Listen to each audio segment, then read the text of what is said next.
Hello everyone, आप सभी का स्वागत है मनीष एकेडमी यूट्यूब चैनल पर। आप सभी कैसे हैं? उम्मीद करते हैं आप सभी अच्छे होंगे और आपकी पढ़ाई काफी ज्यादा अच्छी चल रही होगी।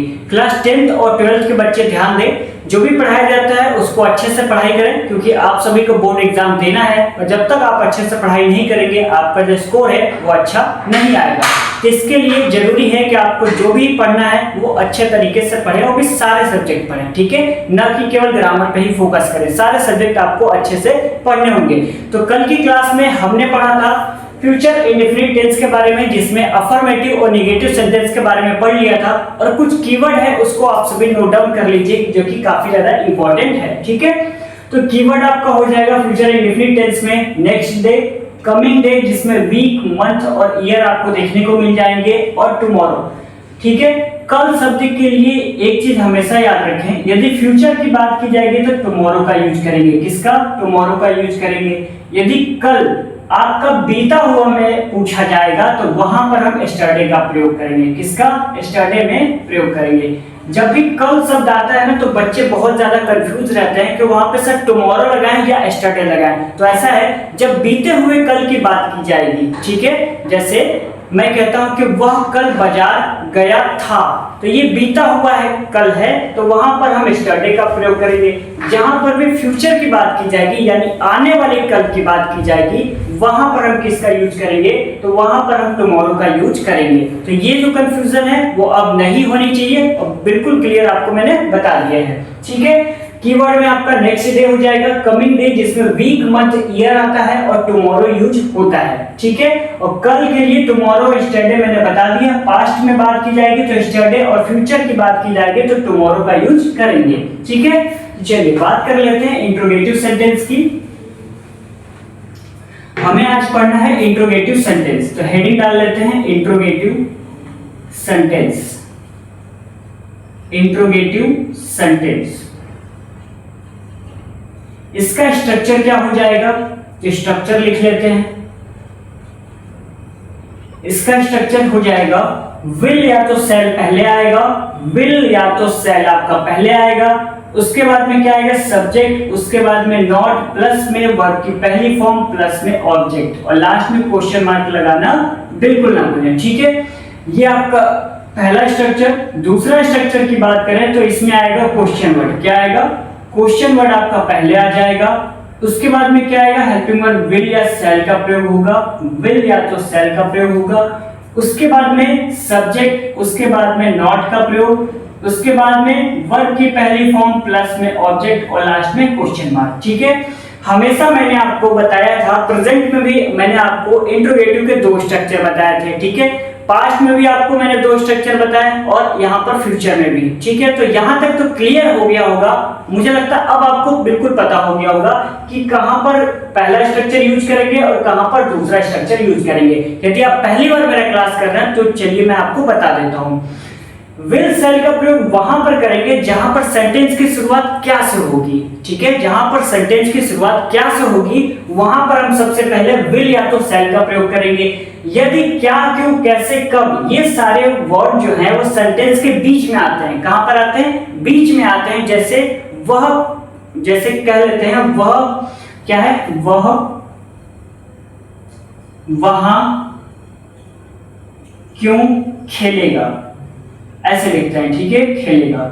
ये आपका हो गया इंट्रोगेटिव। वह वहां क्यों खेलेगा, ये आपका जो क्यों है ना वो बीच में आया है। कहां पर आया है? बीच में आया है। तो ये शब्द क्या है? क्वेश्चन वर्ड है। तो क्वेश्चन वर्ड को हम पहले लिखेंगे, यानी वाई यहां पर हम पहले लिखेंगे, क्योंकि अंग्रेजी क्या होती है? वाई, तो वाई हम पहले लिखेंगे। यदि हम क्यों को हटाकर हम सबसे पहले लिखते हैं क्या वह वहां खेलेगा, क्या वह वहां खेलेगा, तो ये भी तो आपका इंट्रोगेटिव सेंटेंस है। लेकिन यहां पर हम सबसे पहले पहला वाला स्ट्रक्चर यूज करेंगे, यानी विल सेल का प्रयोग हम पहले करेंगे। कुछ स्टूडेंट क्या करते हैं कि क्या लिखा है तो उसकी इंग्लिश हम व्हाट लिख देते हैं। क्या लिखते हैं? व्हाट, जबकि ये गलत है, ऐसा बिल्कुल नहीं करना है। और ये वही स्टूडेंट करते हैं जो बिल्कुल ध्यान नहीं देते हैं क्लास पे, ठीक है। तो आप सभी ऐसा मत करना कि लिखा हुआ है क्या वह वहां खेलेगा तो लिख दे क्या के अंग्रेजी व्हाट लिख दे, तो ऐसा बिल्कुल नहीं है। हम पढ़ रहे हैं इंट्रोगेटिव सेंटेंस, तो जब भी शुरुआत क्या से होगी तो विल सेल का प्रयोग पहले करेंगे।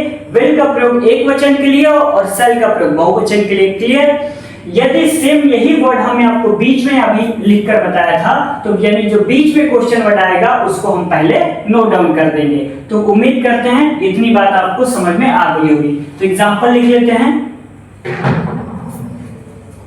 एग्जांपल नंबर 1, ठीक है। क्या राकेश बाजार जाएगा? क्या राकेश बाजार जाएगा? ये आपका क्या है, सेंटेंस है। इसको बनाना है ट्रांसलेशन। तो क्या हम यहां पर लिखा हुआ है क्या, इसकी इंग्लिश वर्ड लिखें? क्या वर्ड लिख देंगे सही है? नहीं सही है, क्योंकि मैंने अभी भी बताया क्या की इंग्लिश वर्ड नहीं लिखेंगे, हमें क्या से कोई मतलब है ही नहीं, यानी इसको काट देंगे। अब कॉपी में जब आप नोट डाउन करिएगा तो काटना बिल्कुल नहीं, बस मैं समझाने के लिए ऐसा कर रहा हूं, ठीक है। तो क्या से हमें कोई मतलब है नहीं, तो सबसे पहले विल या तो सेल का प्रयोग करना है। मैं प्रयोग कर रहा हूं विल का। किसका प्रयोग करूंगा? विल का। अब बच्चा कोई कहेगा कि सर विल का प्रयोग क्यों किया है आपने? तो ऐसा है, पहले क्लास में मैंने आपको बताया था कि जहां भी सब्जेक्ट आपका एक वचन होगा वहां पर विल का प्रयोग करेंगे, ठीक है। तो यहाँ पर सब्जेक्ट हमारा क्या है? राकेश। तो राकेश के साथ सेल लगेगा? नहीं लगेगा, क्योंकि राकेश तो एक वचन है। तो उसके साथ हम किसका प्रयोग करेंगे? विल का प्रयोग करेंगे। तो हमने यहाँ पर विल लगा दिया है। उसके बाद सब्जेक्ट तो हमें पता लग ही गया है क्या है, राकेश। तो विल राकेश लिख देंगे। तो विल राकेश। उसके बाद में नहीं शब्द कहीं देखने को मिल रहा है, नहीं आया है, तो यहाँ पर क्या करेंगे? नॉट को हटा देंगे और डायरेक्ट वर्ब की पहली फॉर्म लिखेंगे।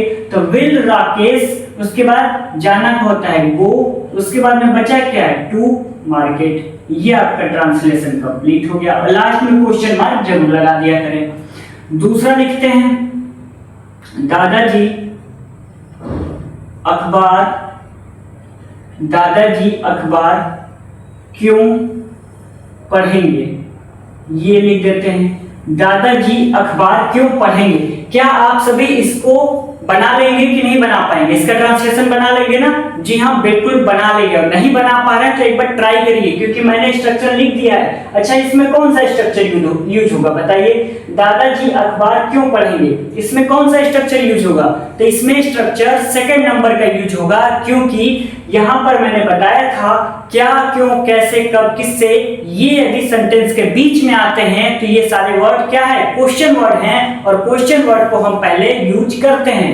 तो ये यहाँ पर क्या है? क्यों शब्द क्या है? क्वेश्चन वर्ड है ना। तो क्वेश्चन वर्ड को हम क्या करेंगे? सबसे पहले लिखेंगे, और दूसरा स्ट्रक्चर यहाँ दिख रहा है। तो क्यों की इंग्लिश क्या होती है? वाई। तो लिखेंगे वाई, ठीक है, क्या लिखेंगे? वाई। उसके बाद में विल या तो सेल लगाएंगे। अब बात फिर आती है कि सर विल लगाएंगे सेल लगाएं, तो ऐसा है विल लगाएंगे। क्या लगाएंगे? विल लगाएंगे, क्योंकि आपका जो सब्जेक्ट है यानी दादाजी वो आपके एक वचन है। क्या है? एक वचन। तो why will grandfather, why will grandfather. उसके बाद क्या है? सब्जेक्ट हो गया, नॉट कहीं पर आया नहीं है तो चलिए नॉट नहीं लगाते हैं, ठीक है। उसके बाद वर्ब की पहली फॉर्म, तो पढ़ना का होता है रीड, और ऑब्जेक्ट आपका हो जाएगा न्यूज़पेपर। ये आपका हो गया है बिल्कुल कंप्लीट। समझ में आया आपको? फ्यूचर इंडेफिनिट टेंस का इंट्रोगेटिव सेंटेंस, जिसमें दो स्ट्रक्चर है। सबसे पहले विल या सेल, सब्जेक्ट नॉट, वर्ब की पहली फॉर्म, ऑब्जेक्ट, लास्ट में क्वेश्चन मार्क, ठीक है। यदि सेंटेंस की शुरुआत क्या से होती है तो ये वाला स्ट्रक्चर यूज करेंगे, विल सेल का प्रयोग पहले। यदि क्या, क्यों, कैसे का बीच में आता है तो वो सारे क्वेश्चन वर्ड हो जाएंगे, तो क्वेश्चन वर्ड को हम पहले यूज करेंगे। तो यहाँ पर स्ट्रक्चर है क्वेश्चन वर्ड, विल या सेल, सब्जेक्ट नॉट, वर्ब की पहली फॉर्म, ऑब्जेक्ट, लास्ट में क्वेश्चन मार्क जरूर लगाएंगे। तो दूसरा मैंने बनाया था why will grandfather read newspaper, ये आपका हो जाएगा, और लास्ट में क्वेश्चन मार्क लगा दीजिएगा, जो कि मैं भूल गया था, ठीक है। तो यानी कि आपका फ्यूचर इंडेफिनिट टेंस बिल्कुल कंप्लीट हो गया है। आपने पहला क्लास नहीं देखा है तो उसको देख लीजिएगा, प्लेलिस्ट में आपको क्लास मिल जाएगा, ठीक है। तो चलिए आगे पढ़ लेते हैं फ्यूचर कंटीन्यूअस टेंस के बारे में। अब हमें पढ़ना है फ्यूचर कंटीन्यूअस टेंस, ठीक है। तो हेडिंग डाल लेते हैं फ्यूचर कंटीन्यूअस टेंस, ठीक है। देखिए क्लास ज्यादा लंबा नहीं हो पाएगा क्योंकि जो मार्कर है उसमें इंक नहीं है, तो कोशिश करते हैं थोड़ा जितना जल्दी हो सके उतना वीडियो को खत्म करने की, ठीक है, क्योंकि इसमें इंक है नहीं और इंक यहाँ पर है भी नहीं, खरीदना पड़ेगा। तो फ्यूचर कंटीन्यूअस टेंस हम पढ़ेंगे। अच्छा, फ्यूचर कंटीन्यूअस टेंस की चलिए पहचान बता देते हैं। इसकी पहचान ये होती है कि जिस वाक्य के अंत में रहा होगा, रही होगी और रहे होंगे ये इत्यादि शब्द आते हैं, वो आपके कौन से टेंस कहलाते हैं? तो वो आपके कहलाते हैं फ्यूचर कंटीन्यूअस टेंस कहलाते हैं, ठीक है। इसमें विल सेल के साथ बी का प्रयोग होता है और इसमें आईएनजी फॉर्म आएगा क्योंकि हम क्या पढ़ रहे हैं? कंटीन्यूअस। और कंटीन्यूअस में बताया था मैंने किसका प्रयोग होता है? तो आईएनजी का प्रयोग होता है। किसका प्रयोग होता है? तो आईएनजी का प्रयोग होता है, आपको याद होगा किसका प्रयोग होता है? आईएनजी का। तो चलिए लिख लेते हैं यहां पर, जिस वाक्य के अंत में, जिस वाक्य के अंत में क्या है? रहा होगा, रही होगी और क्या आता है? रहे होंगे और रहा होगा इत्यादि शब्द आते हैं, इत्यादि शब्द आते हैं, वह फ्यूचर कंटीन्यूअस टेंस कहलाते हैं। समझ में आया आपको? जिस वाक्य के अंत में क्या है? रहा होगा, रही होगी, रहे होंगे और रहा होगा, ये सारे वर्ड जहां पर देखने को मिल जाते हैं वो आपके कौन से टेंस कहलाते हैं? तो वो आपके फ्यूचर कंटीन्यूअस टेंस कहलाते हैं। इसका स्ट्रक्चर क्या हो जाएगा?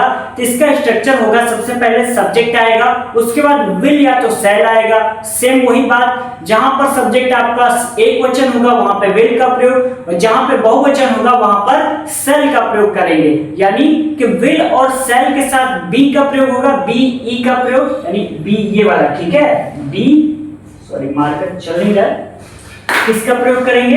बी का प्रयोग करेंगे। विल बी का प्रयोग और सेल बी का प्रयोग करेंगे। और कंटीन्यूअस है तो कंटीन्यूअस में आईएनजी आएगा ही, तो will be, shall be plus में मेन वर्ब की आईएनजी फॉर्म प्लस में ऑब्जेक्ट, ये आपका प्रयोग होने वाला है। तो चलिए एक एक करके स्ट्रक्चर लिख लेते हैं, ठीक है। स्ट्रक्चर इसमें आपका हो जाएगा,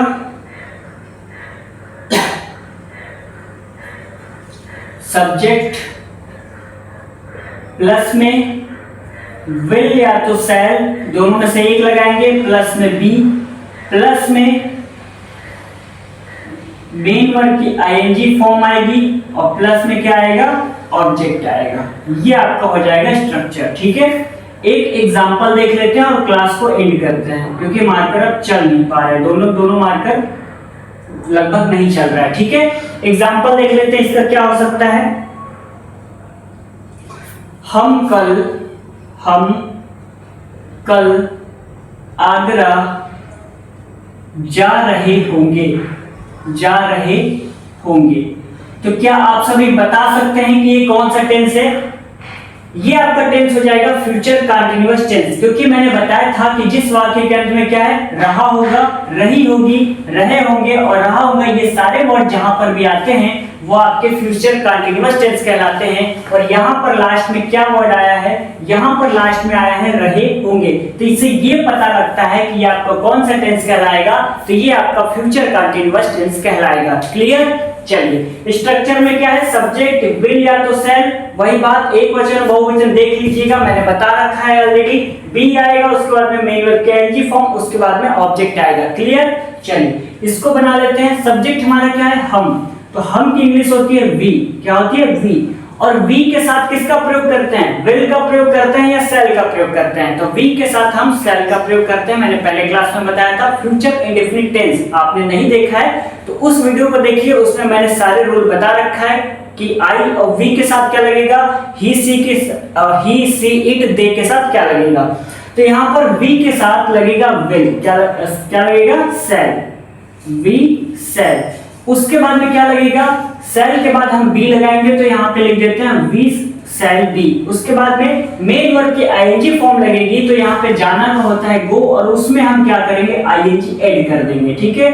तो गोइंग हो जाएगा। उसके बाद में गोइंग टू आगरा, क्या लिखेंगे गोइंग टू आगरा। देखिए यहाँ पर कल आया है, तो कल के लिए मैंने शुरू में ही बताया था कि यस्टरडे यूज होगा या टुमारो, तो यहाँ क्या पढ़ रहे हैं फ्यूचर पढ़ रहे हैं ना, तो फ्यूचर यानी आने वाला जो कल होगा उसमें हम टुमारो का यूज करेंगे, और बीते हुए कल में किसका प्रयोग करेंगे यस्टरडे का। तो क्या आप बता सकते हैं कि यहाँ पर क्या यूज होगा, हम कल आगरा जा रहे होंगे, यानी आने वाली कल की बात की जा रही है, तो हम यहाँ पे टुमारो यूज करेंगे, किसका टुमारो यूज करेंगे। आई थिंक कोई प्रॉब्लम नहीं होनी चाहिए, ठीक है।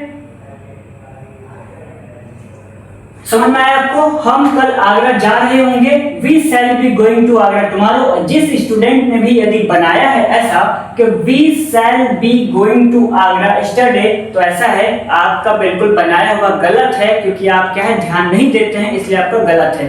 यदि किसी भी स्टूडेंट ने टुमारो लगा रखा है तो आपका बिल्कुल करेक्ट है, ठीक है। तो आज की क्लास में इतना ही, क्योंकि मार्कर चल नहीं रहा है, तो आज के क्लास को हम एंड करते हैं यहीं पर। यदि वीडियो आपको अच्छा लगा होगा तो प्लीज इस वीडियो को लाइक कर दीजिएगा, अपने दोस्तों में इस वीडियो को शेयर कर सकते हैं, और कमेंट करके बताइएगा कि आपको वीडियो कैसा लगा।